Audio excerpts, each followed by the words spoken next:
नमस्कार एवरीवन, कैसे हो आप सभी लोग। आज मैं आपको सुनाऊंगी राजकुमारी और मटर की कहानी। जनरली क्या रहता है, राजकुमार राजकुमारी की कहानी, लेकिन आज है कॉम्बिनेशन राजकुमारी और मटर की कहानी। मटर है इस कहानी का हीरो, क्योंकि मटर ही दिलाता है राजकुमारी को उसका राजकुमार। तो आइए कहानी शुरू करते हैं। एक राज्य था जिसका राजा बहुत ही शक्तिशाली था और उसकी रानी भी बहुत सुंदर थी। दोनों राजा रानी का एक बेटा था और वो अपने बेटे को बहुत ज़्यादा प्यार करते थे। उसको उन्होंने बहुत अच्छे से पाला, बड़ा किया, पढ़ाई कराई, उसको सारी चीज़ें सिखाई जो एक राजकुमार को सिखाते हैं। लेकिन राजकुमार कैसा था, बहुत ही सॉफ्ट नेचर का था, बहुत ही विनम्र था और एक अच्छा राजकुमार बनने लायक था। अब जैसे ही वो बड़ा हुआ, उसके मम्मी पापा को उसकी शादी की चिंता होने लगी कि अब बच्चे की शादी करनी है।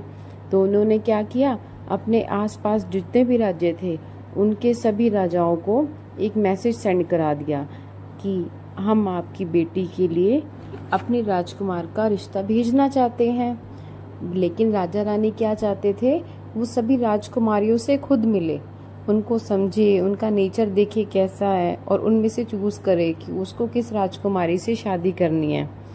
तो राजकुमार ने अपने मम्मी पापा की बात मान ली। वो अलग अलग राज्यों में गया और वहाँ की राजकुमारियों से मिला, बट उसको किसी से भी वैसी फीलिंग नहीं आई कि लाइक ये मेरी राजकुमारी बन पाएगी, इससे मैं मैरिज कर पाऊंगा।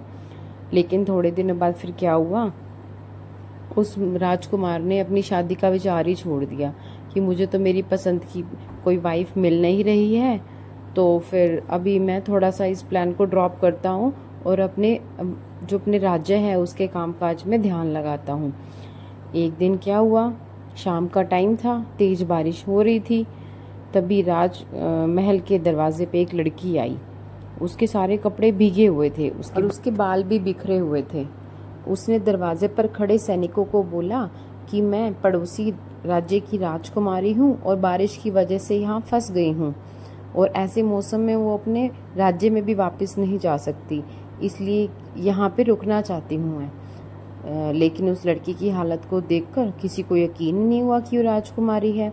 तो वहाँ जो सैनिक खड़े थे दरवाजे पे, उन्होंने राजा रानी को जाकर बताया कि ऐसे ऐसे एक लड़की आई है और कह रही है उसको महल में रुकना है। और राजा रानी तो बहुत समझदार थे क्योंकि वो पूरा राज्य चला रहे थे। अब रानी आई, रानी बोली कि मैं ना चेक करती हूँ, टेस्ट करती हूँ कि ये राजकुमारी है कि नहीं। रानी ने उस लड़की को सोने के लिए एक पलंग दे दिया जिसके ऊपर 20 मुलायम बहुत सॉफ्ट से गद्दे बिछा दिए। उसके ऊपर एक रेशम की चादर भी बिछा दी और रानी ने बड़ी इंटेलिजेंसी दिखाई कि उसने चादरों के नीचे और गद्दों के नीचे एक मटर का दाना रख दिया और फिर उस लड़की को कहा सोने के लिए कि ये आपका बेड है, आप इस पे सो जाइए। अगले दिन जब लड़की सोने के बाद मतलब सुबह उठी जब, तो रानी बड़ी बेसब्र होके आई उससे मिलने के लिए कि आपको नींद कैसे आई।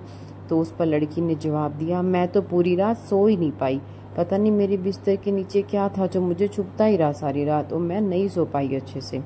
ये सुनकर रानी को पक्का यकीन हो गया ये लड़की राजकुमारी ही है, क्योंकि इतने गद्दों के नीचे 20 गद्दे लगाए थे उसने, 20 गद्दों के नीचे रखा एक मटर का दाना भी उसको चुभ गया।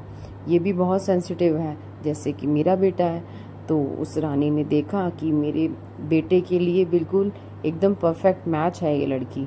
तो राजा रानी नेक्स्ट डे क्या करा, उन्होंने उस राजकुमारी को छोड़ने के लिए, उसके घर छोड़ने के लिए खुद गए उसके साथ और वहां जाकर उसके पापा से बात की कि हम आप की राजकुमारी का रिश्ता अपने बेटे के लिए चाहते हैं और इस तरह दोनों की शादी हो गई।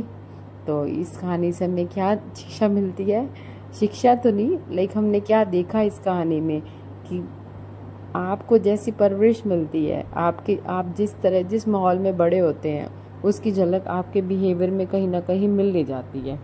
Thank you so much. Please like, share and subscribe.